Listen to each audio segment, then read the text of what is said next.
So ఇవాళ రేపు రాజకీయ నాయకుల పరిస్థితి ఏమైపోయిందంటే వాళ్ళకు ఒక టైం పాస్ అయిపోయింది, అసెంబ్లీ కానీ అటు పార్లమెంట్ కానీ. సో ఒకరి మీద ఒకరు విమర్శలు ప్రతి విమర్శలు చేసుకోవడం, నానా హంగామా చేయడం, ఏదో కాలేజీకి ఎంజాయ్కి పోయినట్టుగా వెకేషన్కి పోయినట్టుగా పోవాలి, నానా రభస చేయాలి, సపరేట్గా రావాలి. మళ్ళీ జనాలను ఉద్ధరించే మాటలు ఎక్కడ కూడా ఉంటలేవు. ఇక పార్లమెంటులోనేమో ఎంపీల తోపులాట జరిగింది, ఎంపీలకు దెబ్బలు తాకినాయి. చిల్లరగా మన గొర్రెలతో ఇట్లా గొర్రెలుగా నూకేసుకున్నట్టు, బర్రెలు నూకేసుకున్నట్టు ఇక వీళ్ళ కథ చూడరు.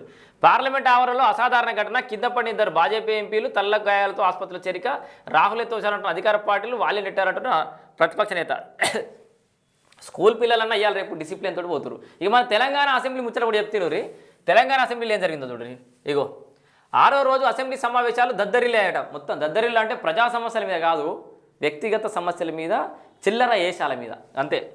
ఓవైపు భూభారతి బిల్లుపై మంత్రి పొంగులేటి శ్రీనివాసరెడ్డి మాట్లాడుతుండగా బీఆర్ఎస్ సభ్యులు ఫార్ములా ఈ కార్ రేస్ అంశంపై చర్చించాలంటూ పట్టుబట్టారు.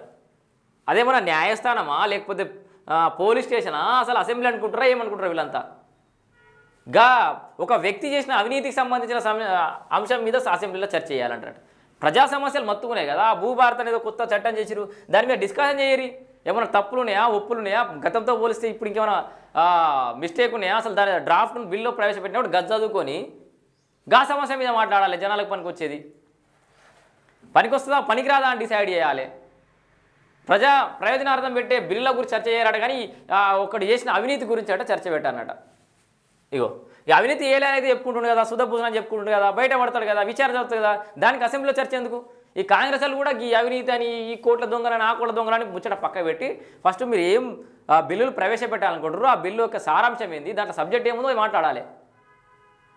ప్రజాధనం ఒక్కొక్క సెకండ్కి, ఒక అసెంబ్లీ నిర్వహణకు ఒక సెకండ్కి ఎంత ఖర్చు అవుతుంది? మా జోబులోకి వెళ్ళి పైసలు ఖర్చు పెట్టుకొని మిమ్మల్ని మేపాలనా మేము? అసెంబ్లీ క్యాంటీన్లో బగ్గా తినుకుంటా ఏం తిన్నది అరుగుతలేదు ఎక్కువ ఎమ్మెల్యేకి కూడా, మంత్రులకు కూడా. మొత్తం టైంపాస్ చేస్తున్నారు అడిగి ఒకరి మీద ఒకడు.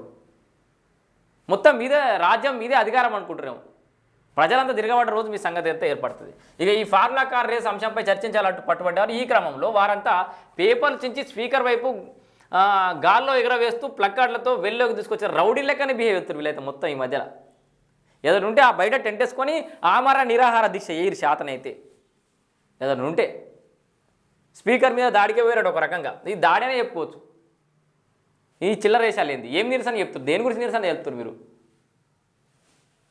దీంతో స్పీకర్ గడ్డం ప్రసాద్ కుమార్ సభను 15 నిమిషాల పాటు వాయిదా వేశారు. లేకపోతే దాడి చేసిన చేస్తారు వాళ్ళు.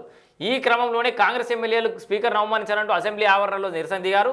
దళితుడైన స్పీకర్ మీద పేపర్లు విసిరి అగౌరవపరిచారంటూ ఫైర్ అయ్యారు. సభలో అగౌరవంగా ప్రవర్తించినందుకు గాను బీఆర్ఎస్ సభ్యులను సస్పెండ్ చేయాలని చెప్పేసి అంటారు. సో ఒకసారి చూద్దాం అసలు ఏం జరిగింది. సో అసెంబ్లీలో షాద్నగర్ కాంగ్రెస్ ఎమ్మెల్యే వీర్లపల్లి శంకర్ అనుచిత అసభ్య ప్రవర్తన. సో అసెంబ్లీలో ఎమ్మెల్యే శంకర్ తీరుపై బీఆర్ఎస్ మండిపాటు. షాద్నగర్ కాంగ్రెస్ ఎమ్మెల్యే చెప్పు చూపించారంటూ బీఆర్ఎస్ ఆరోపణ. అసెంబ్లీ ఫుటేజ్ బయటపెట్టాలని బీఆర్ఎస్ డిమాండ్. ఎమ్మెల్యేలపై ఎస్సీ ఎస్టీ కేసు పెట్టాలని డిమాండ్ చేస్తున్న బీఆర్ఎస్ నేతలు. సో మొత్తంగా ఇది ఏమైనా ఉంటే అందరి బయట పెట్టాలి, వీడియోలు మొత్తం బయటపెట్టి.